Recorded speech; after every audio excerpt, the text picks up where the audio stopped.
Magandang araw po. Ako po si Althea Faith M. Laurente, isang estudyante na nag-aaral ng mabuti.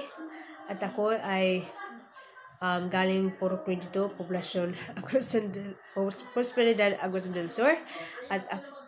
At may tatlong akong kapatid. At ako yung pangalawa.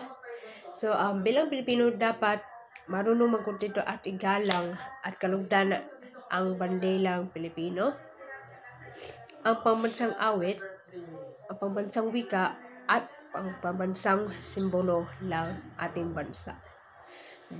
Bukod dyan, ang mapagmalaki bilang Pilipino ay magpamalaki sa ating kultura at sa kagandahan na ibinibigay sa atin upang tayo ay may matutunan. Bukod dyan, magiging matulungin kahit sa kahirapan, ay bilang Pilipino ay may kanyang-kanyang talento at pagbahagi ng kwento tungkol sa ating bansa at magiging mabuting halimbawa.